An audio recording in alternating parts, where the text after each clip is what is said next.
What's happening, boys? You alright? No, raging. Great. Yes. I've decided to wear a bedsheet tonight rather than waste a bedsheet. So You actually in your bed? asking for a friend, but how'd you get spray paint off your fingers? Like I was You asking doing for with the a mate. sponge, aye? You were doing with the sponge. Aye, cleaning mate, up. I was one of the boys doing with the bucket and spade, like cleaning it up. I've had people do Oh, well, that what- already. That's mental. Aye, folk have been done. Wow. Mate, that's the foundation of Hearts monoblock. Mate, you fucking do not deface the club. That's fair. That's fair. Okay. We'll come on to that at some point. What's been happening anyway, boys? All jokes aside, how are we, Tam? I'm all good.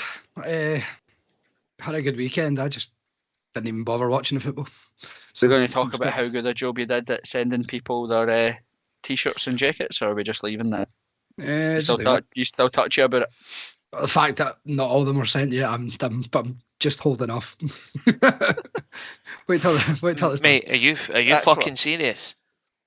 what? That's what I've enjoyed the most. Is Hearts are already annoying us. We had an absolute nightmare with shipping. Couldn't get them here, and then do you know what? Tam comes along and pours petrol on it to make it even more a bonfire than it was before. I only made Just 3 mistakes. I'd just like to add that. So 3 far. mistakes. 3 So mistakes. far. No, everything's been posted now. It's just the we've got more to arrive still. That's what I was meaning about. With not everyone's been sent yet. Well, it's always fun. Ando's really happy at me. He's taking over the jobs next time, so we'll see how that goes. We're fine. We'll come on to slagging Tam later. Oh, Ando, what's been happening? Oh, fucking right. I thought that was my opportunity to go after him there, but no, we'll save it for later. Tam, there is a special place in hell reserved for somebody that can't read a fucking spreadsheet and then pick up an item and put it in a plastic bag and seal it, and then write the address on the front of it. But we'll cover that in more detail later. Didn't even write them. Actually printed them. Oh, printed them. I know it. Fucking idiot. It was a beautiful fuck up, but a fuck up nonetheless. But Ando, other than that, what's been happening? not much, mate. Just busy with work.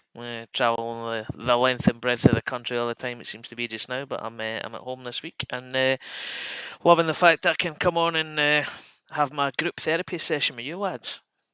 Kev, what's been going on? Not a great deal, mate. Bonus fuck at work. And from that point of view, loving the fact that I'm on the pod tonight, because then that way I can get all this blooming shit off my shoulders. Blooming. You wearing lilac as well, I see. That's nice. I thought I'd bring out the spring colours. Nice, mate. Nice. I like it. Thanks. But wouldn't buy a Hendry Smith tracky top because he's Henry. 40. Hendry? A big Henry Smith top. That's my rugby pal, mate. Big Hendry. Your ice hockey, mate. Didn't give me this rugby pitch. The What You you were talking about? lower than rugby. Here, it could be worse, boys. I just watched Liverpool versus Chelsea, and it was the fucking shittest game ever. And they spent almost £1 billion on those players. So we're shite, but at least we've not wasted that much money on it. So silver lining and all that, innit? I don't. Sorry, Let's try and stay as positive as we can. So welcome back to This Is My Story, Hearts podcast unofficial, as we always say, and even more so now because we are back to battle zones, fighting everybody that has anything to do with Hearts, because we're fucking furious about everything. So back to the good old days. Everybody on YouTube, anybody that's watching, thanks a lot for tuning in. Any questions, make sure you dive into the chat. We'll try and cover them as much as we can. We'll maybe go through. I think Ando's got a tam down for us. I specifically asked for Hearts teams that make me want to kick Hearts cunting, so that should be a good one for us all to get involved in. Hi, beep. Nah, it doesn't matter what. This is we're as well just giving the bleep machine a day off, because I feel this is going to be laden with cunts. We're going to miss out on that £1.50 YouTube I know that monies, man. £1.50, mate, I know. But it's worth it. We'll review the weekend just past. We'll preview the weekend coming up. Talk all things Hearts, where we currently stand, form, players' form, manager, just where has it went so wrong? Was anybody actually that shocked that that's went this wrong? what's next, etc., etc., and then just a whole load of bollocks in between. Sound good? Yep. Look forward to Perfect. this. Tam, Back to normal. you're in charge of the YouTube anything questions so far. Anything anybody wants to say? To be honest, I wanted to bring up, did you deliberately do that, Ando? When you said evening, folks, you put a small case E, like the Nielsen out with a small case T. Hey, don't get it away. Me and Ando have been busy at the weekend. Don't fucking throw us under the bus. Mate, that really does trigger me. How why are they so dyslexic? Like, I get it, if you're angry, just pick a lowercase or pick uppercase. Don't mixing them up. It really annoys me. If you want to know the truth, Tam, I had caps lock on the keyboard, and I forgot to take it off. But thanks for drawing attention to my failings. And actually, if you're in charge of the YouTube, just make sure that you don't fucking send any funny comments, I don't know, and fax them to Canada by accident, you fucking mug. Right. Now that I've got that off my system, carry on. Anything on YouTube so far? Just talk about Ross Stewart and beer and goals this weekend. So we will cover that. We'll cover that, yeah. We will cover that as well. So, right, we're going to go do a Tam down first. Go through that. Aye, let's go for it. Right. Next so, keeping in the theme that Corbett set, which was Hearts teams that make Corbett want to kick their cunt in. I figure the team that we've got just now is probably going to get enough of a bashing, so we're going to go a little bit further back than that. Kev, hands on your head or wherever. Keep them so I can see them on screen, please. Thanks very much. And we're going back to early 2017. Ian Cathro was in charge. This was a Scottish Cup round 5 replay, and it finished Hibs 3, Heart of Midlothian 1. So if you think about that game, nothing will personify a team that you want to kick the fucking shit out of more than this one. All right, so we turn the chat off if you want. Or will I just move the screen? I just move your screen and pretend that you're not looking up London Hearts. I've got the delivery fucking spreadsheet up, man. Shut up, man. Shut up. Right. Okay, and just for that, Tam, you're definitely going last. And make it a little bit more of a challenge. Corbett, you go first. I'll start with the person whose mum and dad and brother, I'm sure it was his brother, I stood next to, and pretty much had them crying because their son is fucking useless. Jack Hamilton is in goals. Yeah, absolutely correct. Kev, you next. Gongalves. Isma, yes. Isma Gongalves. Just for the pedantic ones out there, because I know if you were listening to this, you'd be going fucking daft. Oh, which one is it? Right, Tam, next. Christoph Berra. No, not on this. Fuck. Not on the team. Corbett. He said before the game that he was Hearts as fuck. He was going to get tore in, and then spent the full game patting Hibs players on the back and picking them up whenever they fell down. Mallory Martin. Hi. Again, a special place in hell reserved for him. Kev. He did that, like, see that football player thing where it was like they had the camera like looking up at him, and he did that. Mm-hmm. That's how he stood for his interview, like that, saying he was going to smash fuck out Hibs, and then he ran about tickling John McGinn's arse and picking him up, or whoever it was that played in Hibs midfield all game. Utterly pathetic. Yes, very. Kev, next. The boy Chowley. Chowley, we got him from Stoke, another player that I would happily shoot. Yep, started the match on the bench and was a used sub.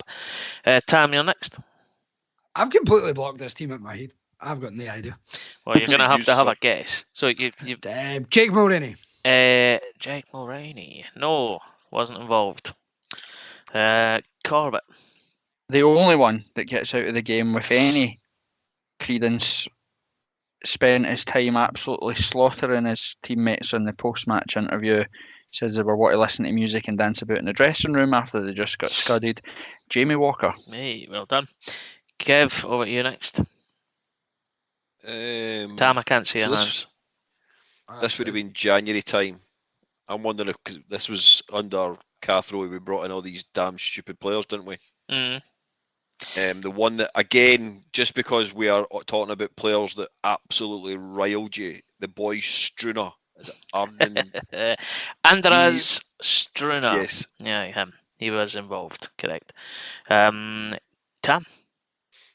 On the back of that, thanks, Kev, but Cholis. Aye. Cholies. Yep. Remember that? He was involved. I don't have his first name written down, but it was unpronounceable. Corbett, you're next. Did. Oh, actually, was that a Craig Levine one? Actually. So I was thinking Ross Callahan, or Callaghan, whatever the hell he was called. But I think that could have been a Craig Levine masterstroke to fix our problems. We signed somebody that couldn't get a fucking game for Rafe Rovers or whatever it was in the first division.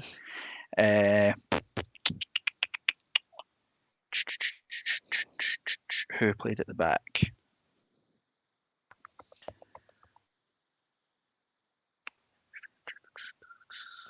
Dead air is a crime. I know, mate. I'm working through the players that I remember on the night that I wanted to murder.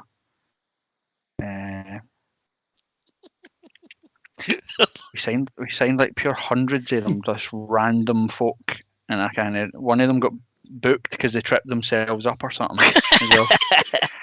Right, Don Cowie. Don Cowie was not sadly involved. Not in that game. Kev. If Cholis was at the back, did he play centre half that night, or did he play in front of them? He was centre mid, wasn't he? No, he played centre mid. So I think, I know somebody that really would rile Corbett because he was about 47 when he played for Hearts. Aaron Hughes. Aaron Hughes is on the list. Yep. That's right. Tam, you're next. I don't know why I'm struggling so much. Well, I do because I'm fucking stupid.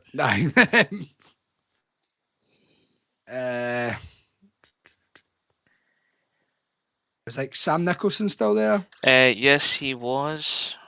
He was a used substitute as well. Corbett, back to you. Was that Faisal Reyes or whatever he was called? Was he at us at that point? Yeah, he was. Yeah, you've got him. Yep. Kev. What was the other Greek boy? I can't mind. I've been trying to rake my brain for that. I met him and Cholis on McDonald's on Gorgie Road after one of the games. Probably before one of the games. Fucking useless prick. I was there both times as well, before and after. His name was Avalantis. We'll give you that. Yeah. That's thanks for that, Tam. Yeah, we'll give him that. Tam. None else was getting it. Tam, over to you. Oh fuck! I forgot. There are 3 starting 11s still to get, and there are 4 bench players still to get. And Kev's in the lead. Try to think of the sub keeper. No, I've been thinking about that too. You have to be absolute dog shit if Jack Hamilton kept them out of team. Yeah. I didn't think of that.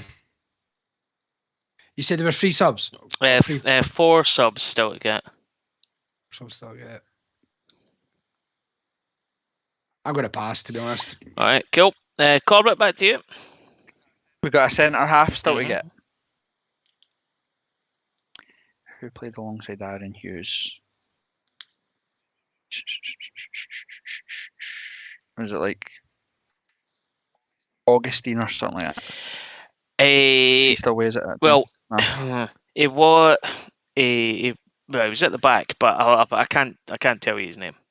Obviously not. But who did you just say there? Sorry, Is it not like Blaise Augustine or something? Blaise Augustine? No, he wasn't there.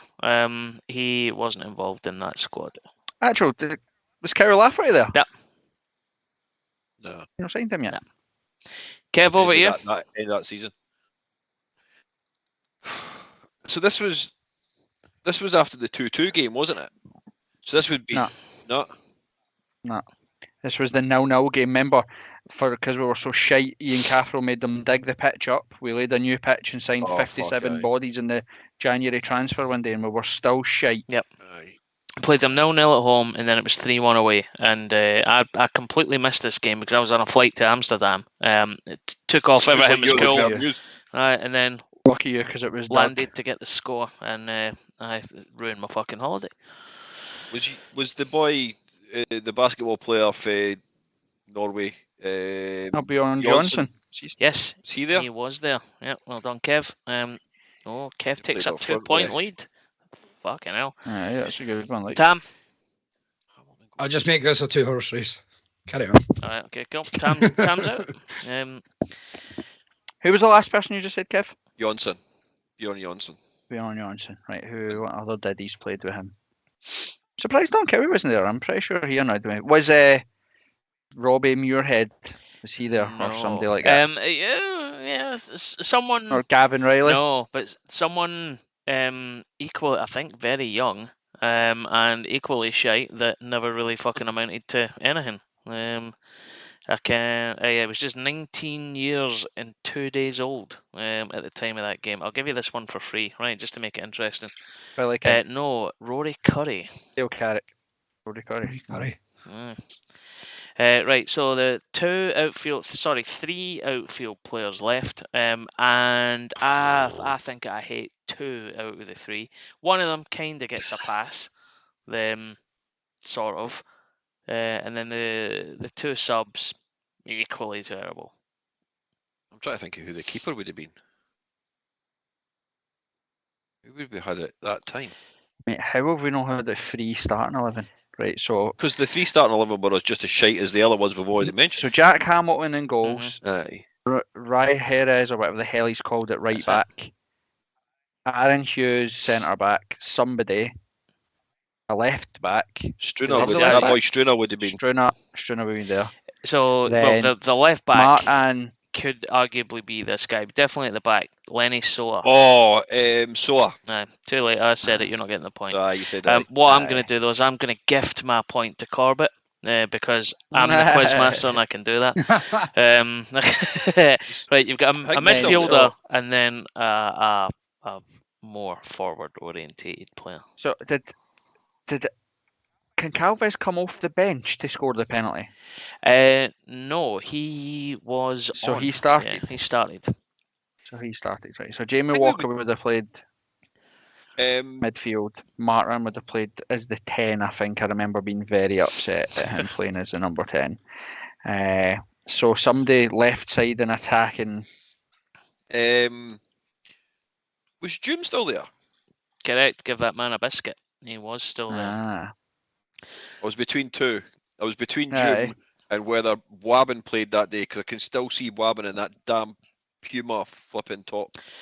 Where Prince was he on the bench? Prince Wabbin. Maybe.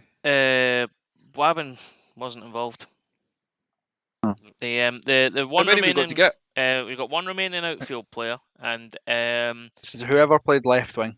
Is that a youngster or is that a foreign guy? I think Jim played left wing. It's I think you're right, Tam. It's a foreign guy, and it's where Tam spends most of his time in his own house. Taking a piss. Oh, I get you. The captain of the night, probably. Yep. Kitchen. Perry Kitchen. Oh. Right. You are right. This is a Hearts team. I like. There are 2 left, right? And you want me just to tell you because I don't think you'll get them, right? Them. Are they youngsters or were they? Who's the keeper? I really want to know who the keeper is. Don't tell me the keeper. Don't tell me the keeper. Well, the only keeper I can think of, and I'll just to annoy Corbett, is the boy Norring. That's it. That's it. All right. And then featuring of finally very many of our stupid conundrums. And if someone broke into your house and nicked your Hoover. What? We never had a guy called Dyson. Right, okay. Fucking hell. It's your Novak. Christian Novak. Tam, think he was still there. Tam rescued a point. Honestly. Final scores in the doors: Tam 3, Corbett 6, Kev 9. So, round of applause, Kev. You had to win one of them at some stage. Craig Levine and Ian Castro should have or sometimes not at all. Hmm. That's the old Austin Powers shite, innit? Bang. Honestly, Ian Cathro and Craig Levein should have been fucking tried for war crimes. Fucking hate That's them, man. fair. Absolute terrible, man. That football team was so bad. I'm pretty sure that Simon Murray scored in that game. I'm pretty sure, didn't he? Scott Allen, Ginger boy. Jason Cummins, and I think your big boy that Simon Norwich, Murray. wasn't it? No, aye, big fat boy. Aye. Oh, Holt. Turned into a fucking wrestler. That's what I was going to say. He turned into a wrestler, right? Absolute jobby United, man. What a terrible Well, that's team. definitely put us on the right road to tonight's. Well, guys, getting it off your you're welcome. just that. Tam, did you have anything for YouTube? Any questions that coming through yet, or just Just telling you the answers. And Luke James says he also met them at McDonald's after we lost, and his old man went through them and then asked for a picture. Aye, class. Went through them like what? Got to the front of the queue first, or I guess to Stole elaborate a little bit. stole their Big Mac and then fucking. Tam was probably in the back going, leave them alone. They're trying really hard. He's a wee happy clapping knobhead. And then went and bought them all a Big Mac. No chance. He's tight. Hey, what are you on about? Do you even know me, man? No chance. He ordered a round of Big Macs for everybody and left him to pay for it. Beeline straight out. So accurate. Right, let's go through headlines first and foremost. Let's be serious for a second. Just holding this off, eh? You're just. Yeah, again, we're trying our best.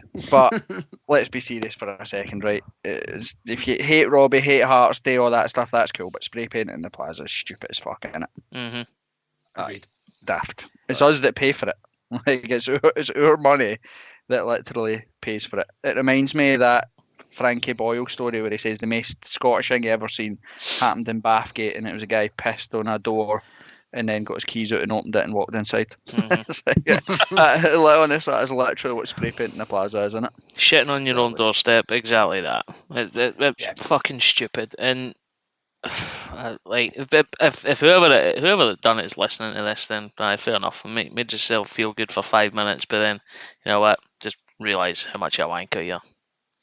I think the thing that worries me with that, Kev, is that see the more things that happen, the more Hearts are more likely to dig in and be defensive and all that sort of stuff. Like I genuinely, and we'll get on it, I think that the club is different. It won't make the same mistakes it made as Craig Levein. They won't be stubborn, etc., etc. I don't think Robbie is in as cushy a position as he may well have been previously. But things like that, it's not going to do any favours. All they're going to do is circle the wagons and be even more closed off and shut off to us, isn't it? I agree with that. I agree with that. It's the case of they don't want to, and it is turning to the point of actually begging down to the masses of wanting them out the club. And I don't think they were ever going to even think about doing it. Even if we have a bad result on Saturday, I don't think they would get to the point where they'd even go that far. This close to the end of the season, I disagree, Kev. I disagree. So? Yep, I disagree. I think, and maybe it's naive. Maybe it's naivety in my part, but we're obviously in a privileged position with the podcast that we have. So sometimes we get to peek behind the curtains as to what happens behind the scenes, and we get to talk to your Andrew McKinleys, Jerry Mallins, and Budge, etc., etc. The club has spent an absolute fortune making Tynecastle a grade 4, whatever it is, for European football. They haven't done that because we got European football once. They've done that because they expect Hearts to be in European football as regularly as every season. And we've spent, and folk are only talking about this, and I don't know if it's lost in the narrative or whatever, and it's a stick that we use all the time to talk about how much a miracle worker is Ange Postecoglou, given that he spent 50 million or whatever. Hearts have spent about £2.5 million on transfer fees this transfer window. That is a lot of money for Hearts. Paid about £600,000 for Shankland. We paid £300,000 or £400,000 for Rouse, Cochrane, Grant. We paid £300,000 for Keogh. We've paid a fee to get Oda to come and play for us as well, and I guarantee you we've paid some form of money to get Cool to come here off Newcastle as well. I think there is that. I get where you're coming from, but I generally don't see if we do have a bad result on Saturday, who comes in on such a short space of time? I mean, it could be your favourite man. You've just spoke about the other now, and I mean that would rile you even more. I mean, if that was the case, next week's podcast would be absolutely, brilliant from the point of view of announcing Craig Levein as temporary manager until the end of the season. But see, Ando, that's one of the things that gets me riled on Twitter as well, is you didn't dump your bird because you're scared you didn't get a new bird. Like, we didn't stay with Robbie Neilson because we're scared that we can't get somebody better than him. If Robbie Neilson isn't hitting the targets and isn't performing the way that we want, then surely the best thing is to get rid of him and see where we can go from there. Look at what it's done to Aberdeen. Yeah. I think we've been. So was that for me there? That was for you. Cheers. I totally agree. You also have to factor into that Hearts, and I'm going to be that wanker that says it, Hearts are a big team, right? Third force in Scottish football, are on course to get European football next year. It's a big draw, right? And I think we need to realise that we can definitely get someone better than Neilson. That's the sort of incontrovertible truth of the matter, which is get rid of him. I mean, people have been sacked for far less. And I think you'll cover the figures probably shortly. Looking at the really, really poor run that we've been on just now, I would normally give someone a bit of time, but my patience is really, really starting to wear thin when you put everything into perspective. And I think, you don't stay with your bird just because you won't get another one. There are plenty more fish in the sea, and Hearts are a big club. They're a big draw. We'd get a decent manager in. And Tam, I said before, and I kind of still at this point, right this very second, that Hearts just have to continue to be progressing. That's all that the club needs right now. We've got stability off the field for the first time in a long time, so we have to be progressing. And love it or hate it, right or wrong, if Robbie finishes third this season, that's progressing, because we finished third last year, got European football. We've now balanced European football, injuries, etc., and delivered third again. But the worry is that we've let, what did we just talk about for the pod? Was it a 10 or 11 points gap between us and Aberdeen slip in the space of 4 weeks? So 3rd of February, 2nd of February, so pretty much 8 weeks in time, essentially. But 10 points at that point after that Rangers defeat.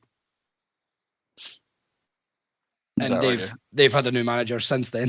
To be honest, I thought, you're saying about progression though, I think you shared Joe Sked's article today saying progression is year-on-year totals being increased, gap closer to the old firm each year, and solidifying yourself as third. At this rate, we're not going to solidify ourselves. I don't know if you listen to it, but the BBC podcast on Monday, they were saying we're 5 points off what we were this time last year. But more telling than that, Aberdeen, who are third, are, what is it, like, I think it was like 14 points better off. 12 points better off than the team that was in third last season at this stage. So we're not really progressing. The teams around us have got better, and we're not doing very much to get any better, to be honest. Well, I don't even think that the teams around the us have got any better. I don't think Aberdeen haven't signed anybody. They've not got any better. They've got better on the park, whilst Hearts have completely and utterly taken their foot off the gas. And Kev, Robbie Neilson has previous for this. Even if you take it game by game, we've said before that Robbie would rather sit on a 2-1 and see it out rather than go try and win 3-1, which has come back to bite us in the arse in loads of historic games that we know of. And it was the same when he got third the last time, the first time round he was in charge. We were third by the end of November, pretty much sewn up. We took the foot off the gas and just coasted to the end of the season. And it feels like we beat Hibs knocked them out, beat them in the derby, knocked them at the cup, and went into that Rangers game sitting 10, 11 points in front of Aberdeen, who were a basket case, and just thought, we've wrapped third up here. Well, it's a little bit like you've mentioned the league performance effectively echoes the actual performance in games. It's that fact that you are 2-1 up, and instead of going for 3 or 4, he sits back. Before you know it, you're maybe at 2-2. It's the same. It's the same translated over into the league. Being 10, 11 points ahead, thinking, great, we could take our foot off the gas, sit back, and then all of a sudden you're now sitting with a 1-point gap. It just shows you that that element, and that's to try and get that momentum back to actually playing at a higher tempo, moving the ball quickly, all that kind of stuff is actually difficult when you get into that sort of way of what we'll just coast we'll coast through to the end of the season. It's going to be a tough ask, I think, because again we'll come on to it, but after the split, if we are top 6, which is a real dilemma at the moment, you could be looking at tough games against. You'll definitely have Rangers at home, I think, and then Celtic at Parkhead, and then it depends on who actually finishes Other way in that about 6. Yeah, other way about, right? Aye. So you've got that. Would you say that you've got Celtic coming to Tynecastle and you're going to take 3 points or even a point at the moment? No.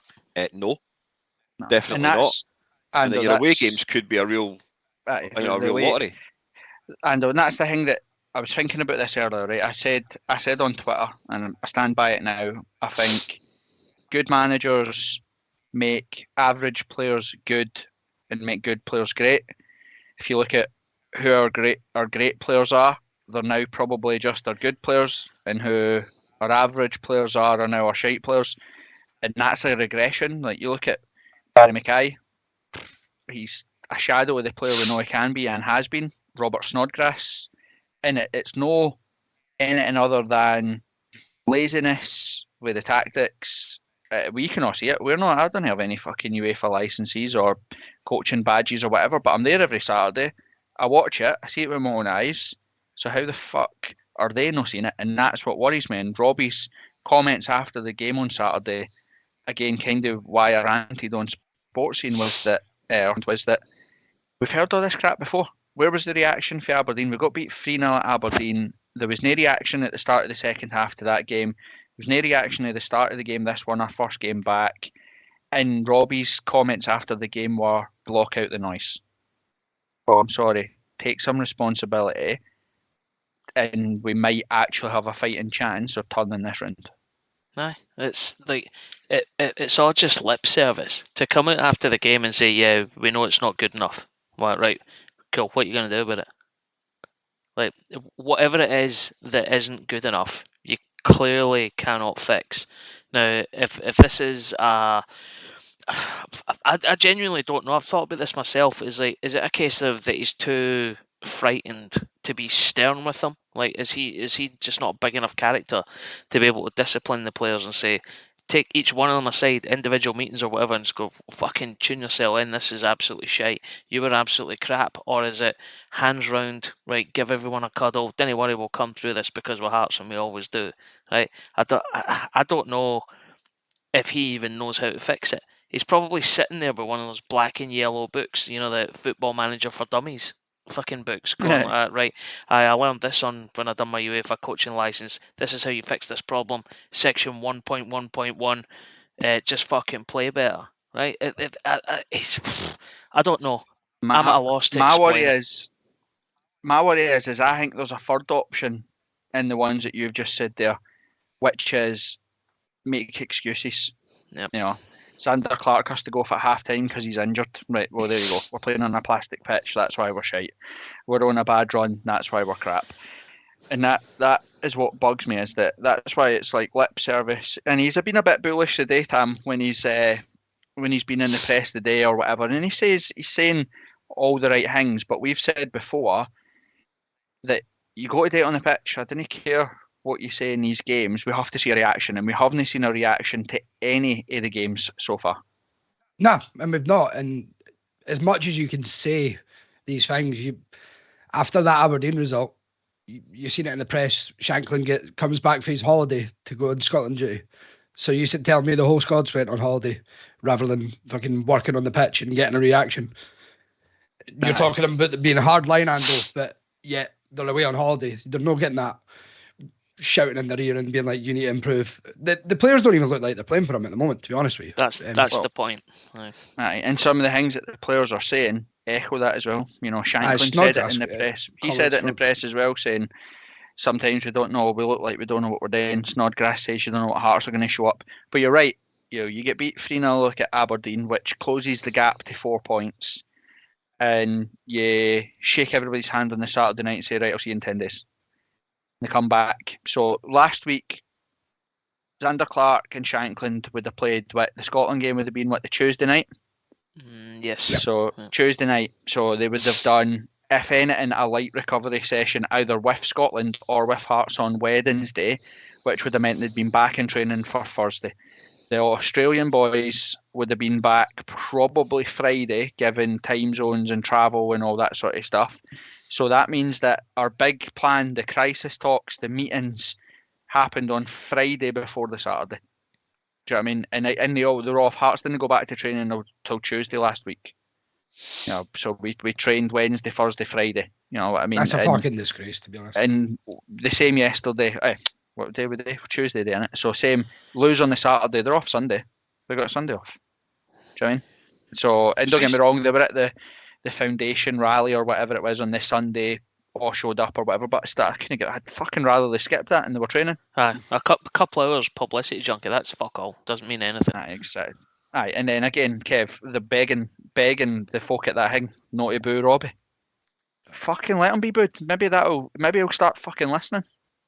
I think this all goes back to the week before the cup final, and you let him off lightly. If I'm being truthfully honest, it's Corbett's fault. It is Corbett's fault. I mean, we all know that anyway. But the bizarre thing is, I remember a way back when he took over first time round, and he had the guys in doing extra sessions. And that, I know. They were doing 3 sessions. What are they doing now? Because we do, you're right. We go on a Saturday, Wednesday night, whatever it may be, and sit there and we watch the game, or we stand and watch the game, and everyone else, and we're standing there going, why is, like Jim Hill, why is he blowing at his arse? He's blowing at his arse after 50 minutes. There's a number of other ones that are exactly the same. Get them in, do triple sessions. Well, what are you actually doing in the training sessions that you're actually taking? Because currently it doesn't show like anything. And the thing is, like good sides like Celtic go the remainder of the season unbeaten. Easy. They'll win the trophies, they'll win the league, but they are now clicked well into gear. They are well into their rhythm of the season. And we still don't know our best formation, our best starting 11, our best players. Again, it's like they have players that peak and they spent 50 million, right? The elephant in the room is they've got unbelievable players, etc., etc. But still, non-negotiables we've spoke about before, being fit, running, tracking men. Kilmarnock had fucking more shots on target with 10 men than we did with 11. That's unacceptable. That is unacceptable. And that's what fucking worries me the most. We look total and utterly clueless. And just you're talking about like stats and all that. Does anyone had a look? You're talking about the amount of shots on goal, shots off target, all that sort of stuff. We had 64% possession of the ball. Oh mate, I'm sick of hearing that, man. We had all the possession of the ball and didn't know what the fuck to do with it. I haven't even watched the game, but I could probably give you a clinical, forensic level assessment of exactly what happened. Right, you just can keep venting. I'm going for a tam. You just keep venting, keep the show going. I'm going for a tam, right? I'm right, just about to. I'm going after your forensic thing will be right, but you know for a fact that team has nobody who is willing to step up, take the ball and try and create chances, because that's what it was. It was folk running down the wing, putting in aimless crosses, which fucking Killie defenders will lap up all day with their back free. Somebody on Snodgrass and heads down for after they get as soon as they get the equaliser, heads go down. Even after 10 men, we've got no answer for them. It's like we didn't even know how Kilmarnock were going to play as well. Because they play this exactly the same way. Yeah. They don't change. As you rightly say, put a man on Snodgrass, that takes him out of the game. And the other aspect is, and we've spoken about this, or I've spoken about this God knows how many times, there's no pace in that team other than Ginnelly. And it's great to see Ginnelly, breaking that that back line that they've got, but nobody else is actually quick enough or has the engine capacity to get into the box. So he gets to the ball first. That's great, but there's nobody there to actually pass it to. Yep. So he's got to hold it up. By the time he holds it up, their defence is back in. Oh, Kev's broadband had a fanny attack there. Aye, there it went. Nice. Probably right at the right point where we're just so slow in possession of the ball, and you nailed it. 62, 64%, whatever it is. That I would actually like to see what that 64% is going forward, because every single pass is sideways or backwards, and it was exactly the same at this point of the season. This part of the season, last season, we got into that same situation where we kept the ball, we moved it back and forward, and we've spoken about this before as well. There is a reason for doing that. You pull players from the opposing side out of position, but what we're finding now is nobody's running. Nobody's looking to make runs to actually free themselves up. And it goes back to what you said, Tam, is the fact that when they get to the equaliser point, heads go down. Nobody wants to take that responsibility of actually trying to find free space, trying to actually take the ball and move it on. Barry Mackay scored goal of the season in January. I think the goal was against St Mirren, actually. St Mirren, where we moved the ball really quickly, pass, and he finished pretty well. That was the last time actually I think I've seen Hearts actually move the ball with one pass and then move. One pass, move. Everything is... Bit harsh on Humphrey's goal, but it's fine. Good day. Well, even Humphreys himself actually admits it. Nah, he was blown out his arse, and that's why he actually hit it for the halfway line. This is Tam's doing a shit job of policing the YouTube comments, but there's a good one there from our own Corbetto Baggio, who's clearly on the ball having a shite, listening to this, and said, the good old sand dunes, the glory days. Do we bring that back? Dave McGee has asked for it. That's why Corbett said it, to be fair. Well, if you were doing your job, Tam, I would have known that, but never mind. To be honest, we used to slag it because the way it would affect our players and how they would get injured. But, well, what's happening at the moment? It's there's no imagination, right? And there's no creativity, right? And the people that can provide the creativity, one of them's too fucking slow and the other one is just too lazy, and is looking for the spectacular all the time. So Snodgrass and Barry Mackay. Ginnelly, I think, is the only one that probably gets points for me from a creativity point of view, just because he's got the pace. He can beat a man, he can run.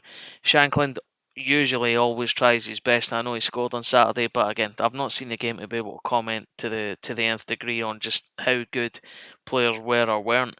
But the fucking big massive problem is it's just the run of form. So individually, one player can have a bad game, doesn't really make that much of a difference.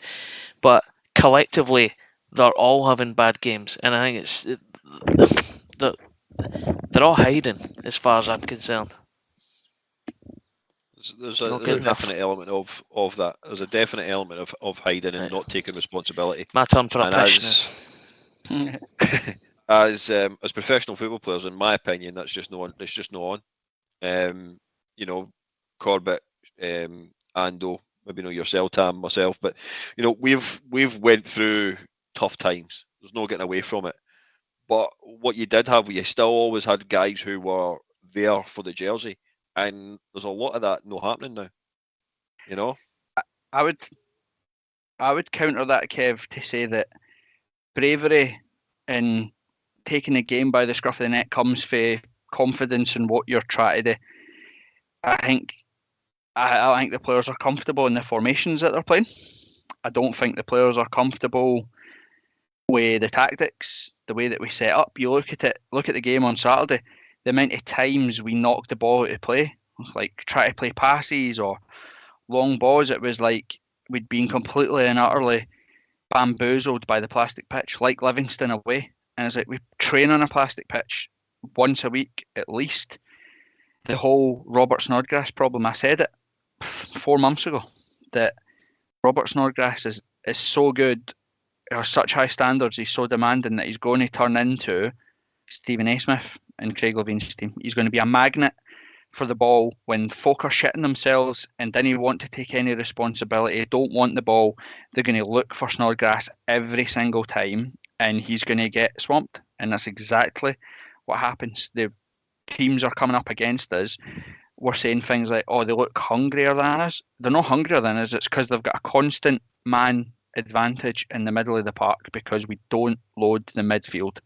You got Keogh, Grant, and Snodgrass in there on Saturday or whoever it was, and Kilmarnock played basically free on them, and just every single time the ball went in there, they just pressed them, and Snodgrass can only pick passes playing the ball backwards, and then our defenders are not confident playing out for the back in those situations, so they go long, and then you've got Ash Taylor and whoever the fuck else is at the back for Kilmarnock, Shanklin chasing long balls, no one there for second balls. It just becomes so easy to play against. So I do agree that I think the players take loads of responsibility for it, but I think what's completely and utterly evident is that one week to the next, they just don't look like they know what they're supposed to be doing. I think you've said there about the whole midfield element. I don't see what Keogh brings, and it would appear at the moment. I know that although Devlin did take a head knock in the international game, I know I had read somewhere on Twitter that he'd been complaining of headaches as he was travelling back, so that's possibly why he didn't play at all on Saturday. But if we go back previously, why is Devlin the one player that you want on the park to be tenacious, to shut the ball, the space down, be that wee terrier and start winning the ball back from from our point of view? Halliday's the same, another player that all of a sudden is just nowhere near the starting 11. But what did he do wrong? And this is again, you've mentioned it enough times, Corbett, is the fact that why keep changing things? Give the guys a chance to actually get into a rhythm, playing together, rather than change it. Show me. But the same in the weekend with Cochrane as well. Like, I don't understand. He's not starting. Yeah, mate. I've said it before. Robbie has his players. He had them the first time as well. For Robbie, would have to drop Kingsley to play 4 at the back. He would have to, and Kingsley's his boy. Kingsley he took a punt on him, brought him in, etc., etc. That's, he wants to trust Kingsley. Kingsley's delivered for him. Barry Mackay is in the same vein. Sibic is turning into that as well. Craig Halkett for a bit as well, where he's got his players that he trusts and will give them every opportunity to do well. And I keep using Alan Forrest, and it's not because I think Alan Forrest is a brilliant football player, right? That's not what it is. But Alan Forrest started the season really well, scored goals, was creating chances, and then got dropped. And then we've watched Barry Mackay, game after game, week after week, big game after big game, shit his pants and do fucking nothing. And yet, but Alan Forrest will be dropped on Saturday. He won't start. Barry Mackay will come in on Saturday, and Alan Forrest drops to the bench again. For what? I guarantee it'll go back to 100% will go back. We'll go back to 3 at the back, and we'll change it because we're at home. 100%, right? But the players have to take responsibility. You're right. It's the players are as much to blame as Robbie, but Robbie is the spearhead of it. He sets them up. He tells them what to do, and they genuinely look like they've not got a clue. Anything on YouTube or that, Tam? There's been quite a lot of comments since we've got angry, to be honest. Bobby McBobbin, I hope that's your real name because it's class, but saying he would rather have Finlay Pollock play in any other fit midfielder we have currently. There's another thing. Well, again, young players don't get a game. I agree. It's something that the club has to address. But you chuck Finlay Pollock in now, and Hearts go on a shite run or lose games, you fucking kill him. And Robbie's had fucking previous for stuff like that before. Chuck them under the bus. Now's not the game to play them. Now's not the time. But he got his chance at, what was it, Istanbul away, and then never been seen since. You would think. He's still over there getting his hair done. And I'm not being it's funny. 17-year-old, fucking hell. But I'm lucky him, man.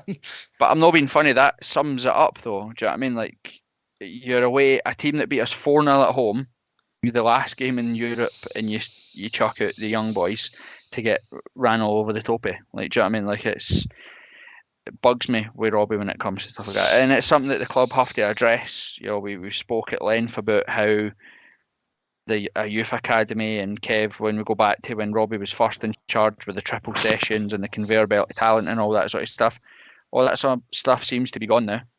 We don't seem to be that bothered about it, but I don't think it's the same way. I would just shake Kuhl's hand and tell him to go back to Newcastle. He's not going to play now. The games are too important, and he offers fucking nothing. You can't take a risk and bring him on and hope that he performs in a game now that every single game matters between now and the end of the season. So he's fucked. You're as well sending him home.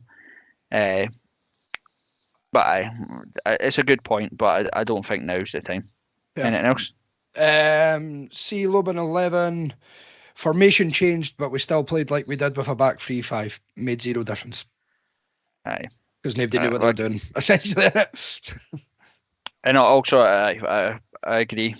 The same square peg, round holes, wasn't it? They just changed the shape and hope for the best. Like Robert Snodgrass playing wide in the midfield three, like Keogh sitting. Stupid. I just didn't get. I don't understand what goes through their head. Aye, where they think that's acceptable. Clark obviously had a stinker. He should have been taken off as soon as he made the mistake and showed that he was potentially injured. Why we persisted with him cost us the fucking second when he was quite clearly injured or at least hurt. The rumour mill, obviously in full swing, says that it's a full tear and he's out for the season. Kiss goodbye to Ferd if that's the case, don't we? Mm-hmm. Yeah, 100%. 100%. The one thing that did annoy me about Saturday's game is he keeps coming out and punching. If you're, and it's both hands he's punching with. It's not like he's coming out with just one punching with his left or his right. Sometimes think if you can get both your hands to punch it, why not just take it? Why not catch it? If anyone though, he can pass for the last however long. He's been all right. True, but I also think, Kev, that's a tactic for a plastic pitch. Yeah. I think the way the ball spins, you watch players try to take a touch it and all that sort of stuff. A keeper try to come grab it. It's probably the easiest thing to do is just try and fucking punch it as far away as you can. Safety Not that first. I agree, but that's where we're at there. The other thing too, someone said, is that Cheesy took a knock as well. So fuck knows who we've even got for in goals. But actually, I've said before, I play any money before I play that cunt. So it'll be quite cavalier to see how we approach the game on Saturday with no goalkeepers. What's Brad's doing? I was going to say, what is Brad's doing? Resident keeper, get the dust off him. But if that cheesy cunt has taken a knock off something, it's just a shame it's not a fucking Morrison's lorry.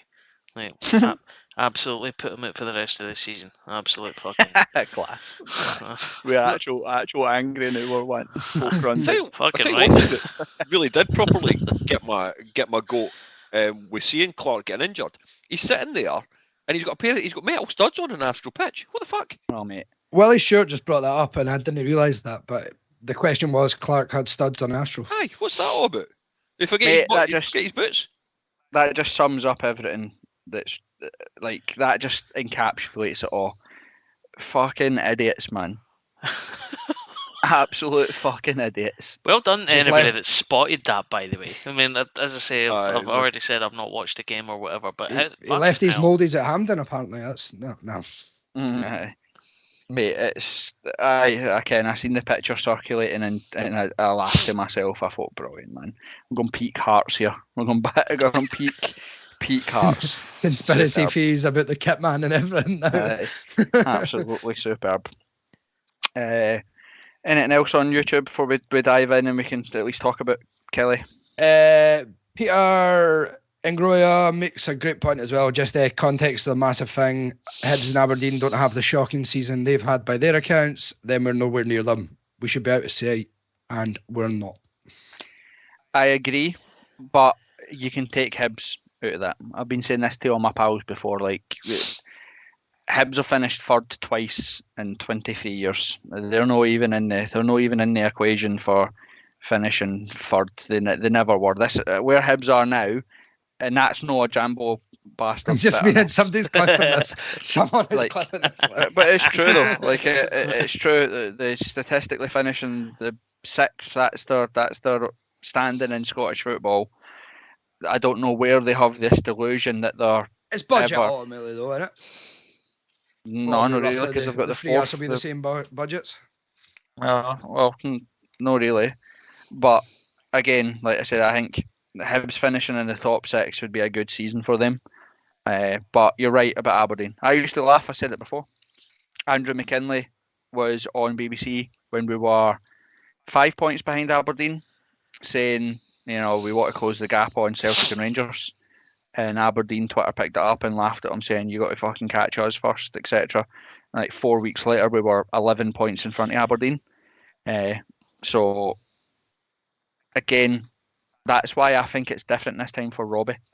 Because Joe Savage is there, Andrew McKinley's there. It's them that look stupid. It's them that get clickbaited. It's them that get quote retweeted. It's them that have to answer the questions whenever they're put in front of the media to say, you fucking said you wanted to close the gap on Celtic and Rangers. You're 31 points behind Rangers and you fucked a 10-point, 11-point lead to Aberdeen and chucked third. It's their reputation that's damaged as well, which is why I think Robbie is under way more pressure than people would like to think. I understand why folk are like that. I get it, because the club was different before, but with the Foundation of Hearts on the board and McKinley, Jerry Mallon, Joe Savage, it's all their reputations on the line, not just Robbie. So that's why I think that Robbie really, he's got St Mirren and Hibs to turn it round, or I think the club will act. Is my honest opinion. Because if you add into that as well, like you've got Aberdeen who have been fucking just experimenting hand over fist for the last couple of years and are still within a point, right? So yep. we're meant to be. Now they've not even got a permanent manager. Well, there you go. It continues, right? So I didn't say the experimentation had stopped, Tam. Thanks for that. But it's like they've been experimenting for years now. They're still only a point away from us. Don't cry, mate. Don't cry. I'm not. They've thrown a lot of shit at the wall. None of it is stuck, but yet we're meant to be the uber professional, doing things the right way. And what fucking good has it done us? Nothing. We're a point better than them. Aye. And look, Kev, the devil advocate in us will say that we win on Saturday and they lose. We're 4 points in front. If we avoid defeat at Easter Road, we've got Ross County at home and they play Rangers. We could go into the split 4, 5, 6 points in front again, but we could equally and as easily go into the split 3 or 4 points behind. So again, it isn't all doom and gloom, and I do get that. I do appreciate that we're third. I think the frustration comes from Hearts is the fact that we were so comfortably third 5 weeks ago. You know what I mean? And it's all of this is our own downfall, our own doing. It is the Hearts way, Kev. You know that. We've been through the mill, Airdrie semi-finals. It's just what Hearts do. We never make a life easy for ourselves, eh? I was depressed, and then you bring up that fucking. Mate, it's because you were a lilac shirt. I thought I was going to fucking get torn into you. No worries, mate. No worries. No, you're right. And you could be coming into that game again, the game after Ross County, before we find out what the fixtures will look like after the split. You're rightly saying we could be looking back on this particular night saying, why did we get our knickers in a twist about it? We're now 5 points clear. But it is exactly as you say, it's the deterioration in such a short space of time. And I know that we've had 2 games against Celtic in there, we've had a game against Rangers and everything else. But these are the points that you've raised on Twitter a number of times in the last 3 or 4 days, is when we play Celtic or Rangers at home, we don't turn up. We were, Celtic and Rangers have both realised that, do you know what, if you go after Hearts at Tynecastle in the first 5 or 10 minutes and you get 1 goal up in that 5-10 minutes, it's easy sailing for the rest of it. Celtic scored after 2 minutes, Rangers scored after 8. Corbett was, in his car by at least 15 minutes past. That cost me 50 quid. I got a fucking fine for Sainsbury's. Bastard, eh? Sat in my car, steaming furious. No steaming as in drunk, but steaming raging. Waiting on my stupid dad to fucking leave the game. A 50 quid fine for it. Super duper. Ando, just to touch on a point that kept me there, I was actually thinking about this earlier, is that I don't know if I put it on Twitter or not, but I was thinking, like, we didn't have any, like, thing with Robbie is that everything's so predictable that, like, I try to think the last time we had any sort of, like, Roy the Rovers type comeback and win, or stupidly outrageous performance where we beat somebody that we were total underdogs with. Like, everything has been predictable, and that's the thing. Like, I was trying to think maybe the Celtic game last season, the opening game of the season, but then context is king in that aspect, because Celtic were in the fucking gutter. Ange was brand new to Scottish football. They were toiling. They'd been beaten Europe, etc., etc. COVID crowd, no fans there, no away fans, etc. And we score a last-minute winner. We could have quite easily lost that game as well, with Gordon making an unbelievable save. But I'm trying to think, like, couple of, like, yeah, we've done well in the derbies, and you can't take that away for Robbie. We've said that before. One of the sticks we used to beat him with was his terrible derby record. He's got a great derby record now, which is superb. But, like, in big games, it's like that thing where there's just, folks say you didn't know what Hearts are going to show up. The problem is we fucking do know what Hearts are going to show up. And especially in those games, we know that Hearts are going to show up and they're going to do fuck all.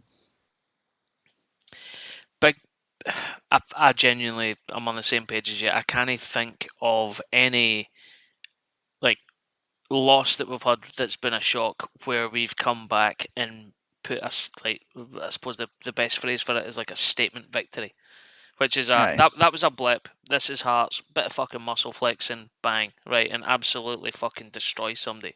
I don't know why, but the 6-2 game against Dundee, at the start of, I think it was our first home game. Was that the championship season? After we got demoted, right? I think that was you're not going to fucking do that to us. But that's different. That was something that happened off the park, and you know what? The team was, I suppose, all right. Whoever we played that day was going to get an absolute shagging. But if you're looking at on the back of a humbling defeat for us to come out and muscle flex against somebody, I don't know. I'd genuinely, I'd have to look through the record books and find one that meets that, because I can't even go on. Because I was thinking, like, Tam, on Saturday, when it goes 1-1, the Hearts were beat. I knew it. I know that's dead easy to say in hindsight, but I knew it. I said it on the Aberdeen podcast thing that I was on. I knew Hearts when they beat Aberdeen at Pretoria. I knew it. Like, I tell you now that Hearts will draw on Saturday. Like, it's that toxic combination. If Hearts are not winning by 15 minutes on Saturday, their arse will crumble. Their arse will go, because the crowd will be all over them. Every decision, every bad pass, every backwards pass, every laboured move across the back line, folk will be booing, jeering, they'll be annoyed. At every sub, they'll boo, etc., etc. So, again, I just can't think of a time where I've watched Hearts and thought they've surprised me. I was actually thinking about it. Dundee United at home, sorry. Goal down, getting battered, but they get a man sent off and it turns the game in our favour. They looked more likely to score with 11 men than we ever did to get back into that game. So I was trying to think, did St Johnstone go 1-0 up at the start of the season? Where Craig Gordon made the mistake when he passed straight to the guy. Did that put them 1-0 up? It did in the first 6 minutes or something like that. Aye, and then we came back and won then. They were absolutely honking at that point, though. Aye. You got the Livy equaliser. No, do you know, was that not an equaliser? No, I know it was an equaliser, but I'm not having that as a fucking Roy the Rovers thing, getting a point against fucking Livingston at home as well. Not a fucking chance. No, I'm just trying. Do you know what I mean? Like Craig Levine's pure shite team had the Celtic game where it's come out of nowhere and fucking won 4-0.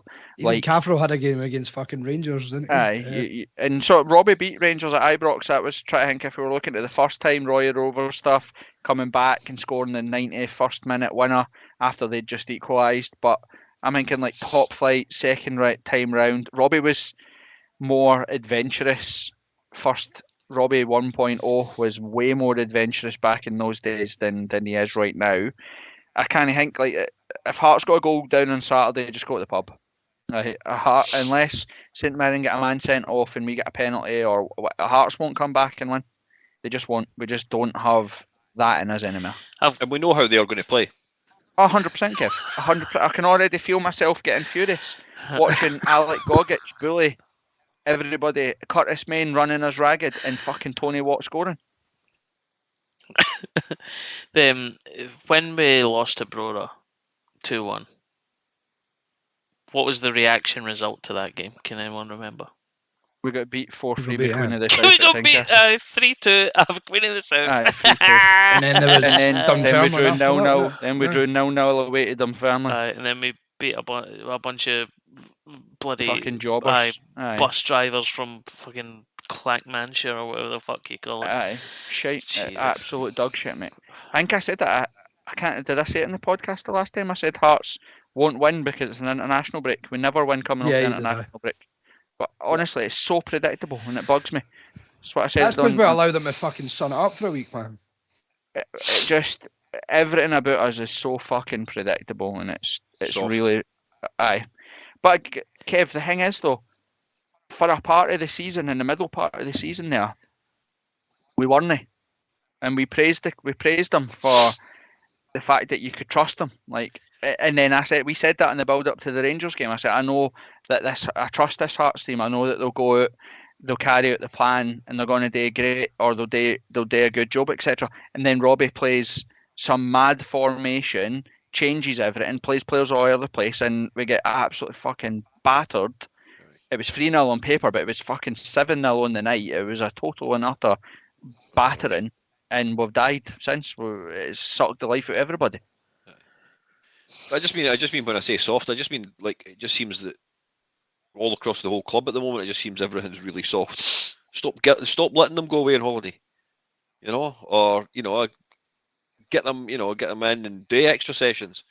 But it does seem to be that there's a little bit of an element of just it'll come right. A few people I read on Saturday saying if Clark doesn't make the two mistakes, we leave Kilmarnock on Saturday with a 1-0 victory. And if Manny had balls, not exactly, and that's the other thing. We go out and we win 2-0 on Saturday against St Mirren. Well, that'll paper over cracks as far as I'm concerned. No, I'll still be absolutely raging. Are you coming up? Are we coming up on the train? Or are we coming up by are we bringing the car?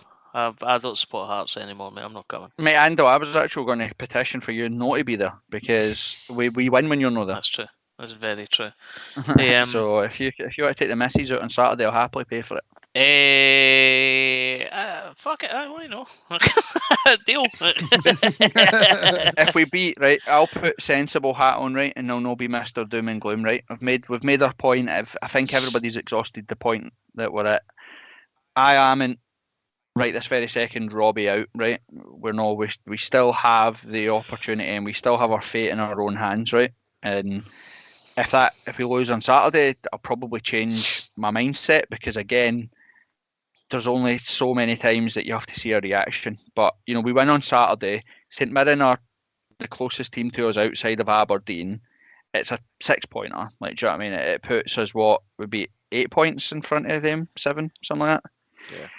Then it's another game away, and that's what we have to do. As long as we can keep winning or matching what Aberdeen do, then we'll be sound, if you know what I mean. It takes us into the derby. Again, the Hibs are a fucking basket case at the best of times anyway. I wouldn't be surprised if they go away to Dundee United and win, then fucking lose to us, and then lose and miss out in the top 6 or whatever, just by the way that they go. But we've still got the opportunity to go win and take care of ourselves. What is it? Kilmarnock at Aberdeen on Saturday? Aberdeen's running is Kilmarnock at home, Ross County away, finishing up Rangers at home. That's pre-split. That's obviously what we know so far. And then we are St Mirren home, Hibs away, Ross County home. So you've got to think that Hearts are at least picking up 6 points there. Touchwood, right? You've got to... thinking it and doing it are different things, I get that, but you've got to think that Hearts will get 6 points out of that game, and then whatever happens in the derby happens. And you've got to think that Aberdeen probably won't beat Rangers, depending on what happens on Saturday. Because if Celtic annihilate Rangers and win the league on Saturday, then I think Rangers will just buckle in terms of their season. So holy shit, is that a narrative? Can Celtic win the league on Saturday? Not really, but not mathematically, but it's all over. Say, fucking hell. there'll be 12 points. 12 points in front. It's at Celtic Park. Okay. Like 12 points in front with what, 6 games left? Something like that. Or something like that. Do you know what I mean? There'll be 8 games left because they'll have played 31 by the time the weekend rolls around, and there's 38 in the Premier League season, isn't there? Fuck the both of them. Hopefully there's horses on the pitch and they kill each other. But Morrison's lorries.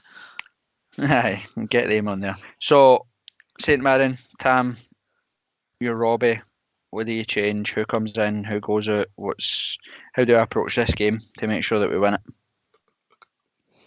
Fucking good question. I think you stick with the back four, don't you? Especially at home. But as whoever said it earlier, the back four is only what you make it. If you're still going to pass fucking Rills to Civic to whoever's in goals, it's just going to be the exact same. It's not going to make any difference. So I honestly don't know how you change it. Is Devlin still out? See what's concussion rules? No, he'll be available. How the fuck did they play on for Australia? I know. He was like fucking Terry Butcher with a bandage over his head, wasn't he? It was ridiculous.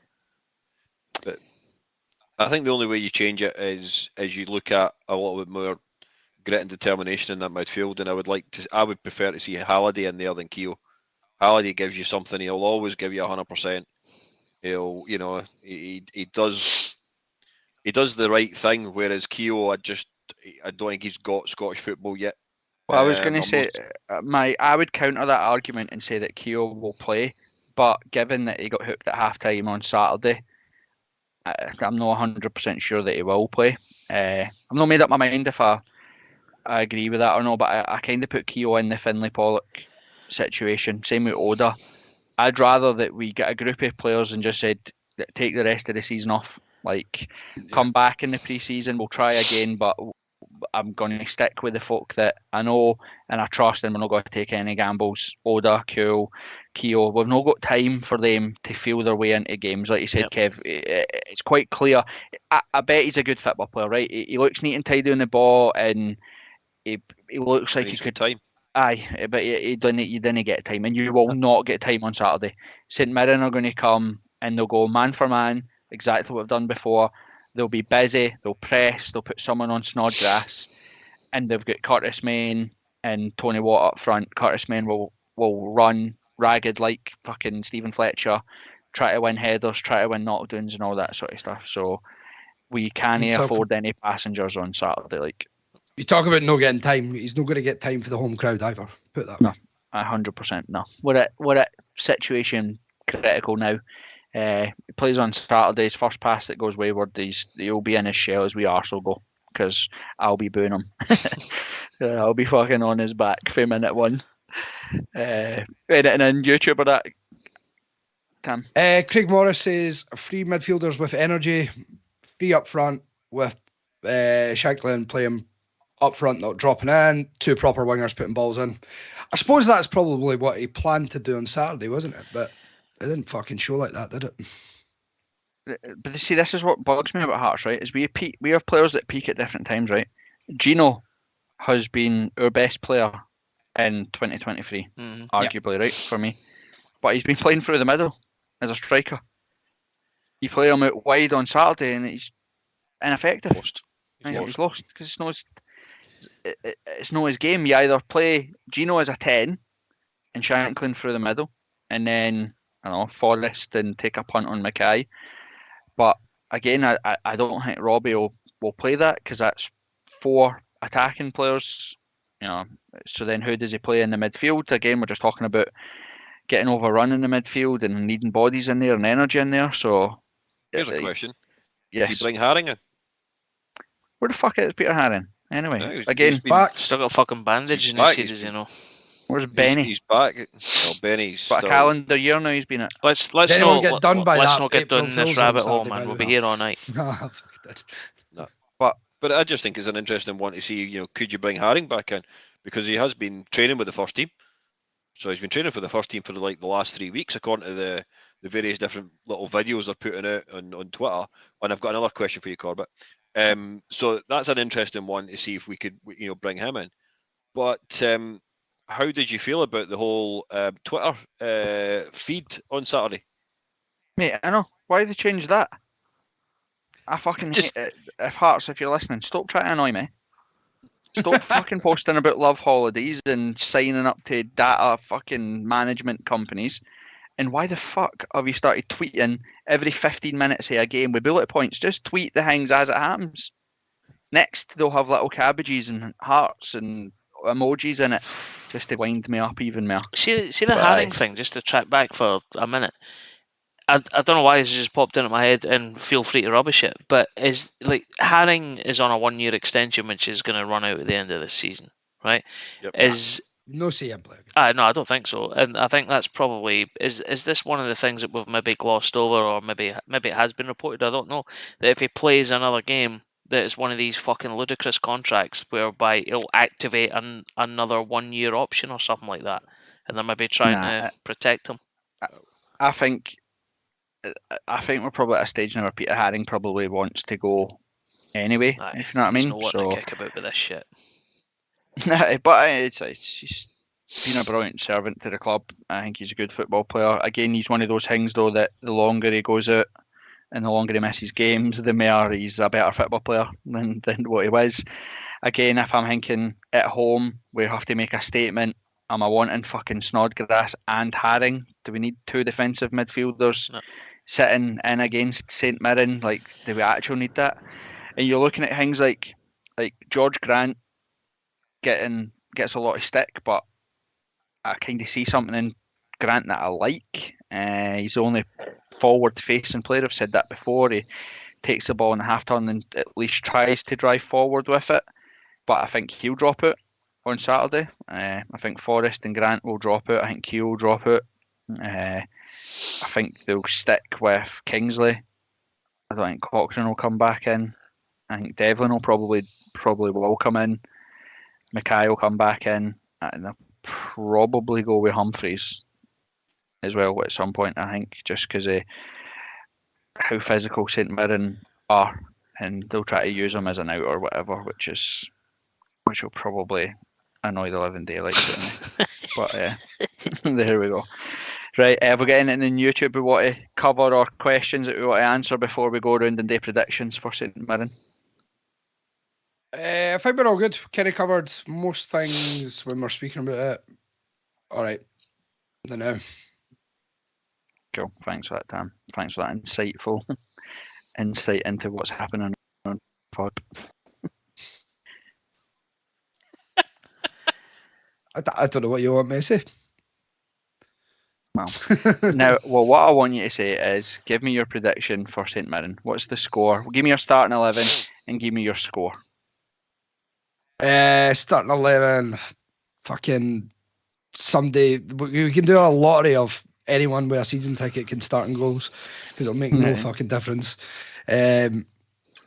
Smith, Civic, Rills. I'd prefer to see Cochrane. I'd go Devlin, Snodgrass, Grant, Gino, Shankland, and I think Mackay will start. But I'd probably prefer to see even Forrest again, to be honest. And prediction, I think we'll win, to be honest. It'll be 1 or 2-0. Kev? I can see where Tom's coming. I think it does. You could be looking at Harry Stone starting on Saturday in goals because we just don't know where we're going to be with regards to that. I think you're right with the back four. Smith. We always play slightly better at home anyway. If we go with a back four, the midfield is where I think I'm not entirely sure. I can see Mackay being out wide, Ginnelly being out wide, and I'd prefer to see Shankland through the middle. I think we've lost a little bit of Shankland actually coming deep and trying to connect the game and connect the front line to the midfield, and that's why he's not been hitting the back of the net as much. He played more up front on Saturday, hits the back of the net. It's a simple and easy way of looking at it. But I would prefer to see Snodgrass. If Gogic is going to be the man who effectively man marks Snodgrass, we'll put Snodgrass in the main stand and Gogic can sit next to him. And I would, and have somebody like Halliday in there, or Halliday and Devlin, just for the point of view that you'll just get a little bit more grit and a little bit more, maybe a bit more drive. I like Grant, just like you've said. He's the one player that when he gets the ball, he's always positioned in the right way to move forward with the ball. I quite like that about him. I know there's a number of fans round about me that didn't like him. And the other thing that you'll find is Giannelli will probably piss off Shanks, which still really does excite me. I love that, just because Shanks gets easily, he's got a short temper nowadays. A bit messy. Shanks is a football idiot, so I wouldn't pay any attention to what he says. What score are you going for? I think it'll be tight. I think we've done all right against teams like St Mirren, so I think this one might be a little bit tighter than normal. So I will go 2-1, but I'll be very surprised. Kev, we struggled to beat them at Tynecastle. The last time it was only 1-0 win it, and we got a fucking ridiculous penalty decision go away. Oh, yeah. In a handball, and we were hanging on for fucking dear life, and that's when we were playing well. Ando. The team's anyone's guess. I'm not going to labour that point. However, in terms of the score here, I've got the answer right in front of me. Right, heads, it's a Hearts win, and tails, it's a loss. I've dropped it on the fucking flare. There we go. It's a draw. Then. It's a draw. It's a draw. It's a try. It's going to be a St Mirren win. So there you go. Well, and the one thing, my one big prediction, only because it got mentioned earlier on, Curtis Main guaranteed to score. Mate, don't Billy Mem at me. I already get flashbacks to those games. I actually think Hearts will revert back to type. I think we'll play 3-4-3. I think Kingsley will play Sibic and Rouse at the back. He'll play Cochrane because it's the only way he can get Kingsley and Cochrane on the same pitch. He'll play Cochrane as the left wing back. He'll play Mikey Smith as the right wing back. He'll play Keogh and Snodgrass in the middle of the park. And he'll play Shankland, Gino and McKay is my prediction. Gino through the middle, Shankland and him rotating, and they'll hope for the best. And all holy hell is about to break loose on Saturday. I don't think Hearts will get beat. I think the last time Hearts got beat at Tynecastle outside the Old Firm was Dundee at home. I think was the last time we lost it. Anybody in the league? Yeah, right. That Kilmarnock beat us in the League Cup, obviously.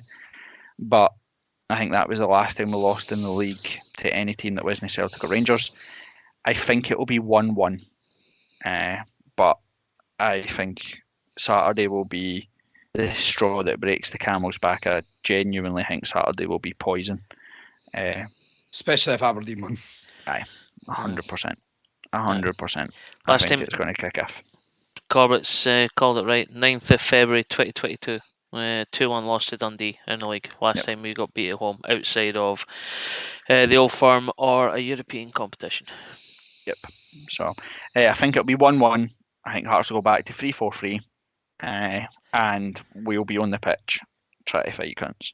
That's my Right, okay, sorry boys, I'm definitely prediction. coming up for that. There's no way. There's no way I'm missing out on that. Not a Bringing chance. your Morrison's lorry, is that what's happening? Yeah, we'll try and get it on the stand. We'll try and get it on the pitch. Yep. Cool, boys.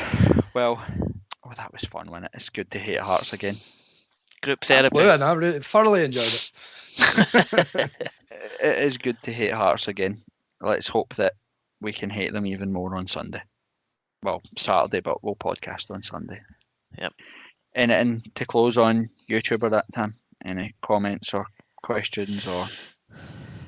Willie Stewart said he was training tonight, so he's ready for Saturday. Play. That's it. That's the only comment since you last asked me. So, Sounds like What position is he playing? he plays on goals. Goalkeeper. he's a keeper. Yeah. Right, boys. Well, that was fun. Like I said, see you all on Saturday at the game. If not, I'll see you all podcast Sunday night. All right. All the best. See you there. See you See you later. later. Gorgoro.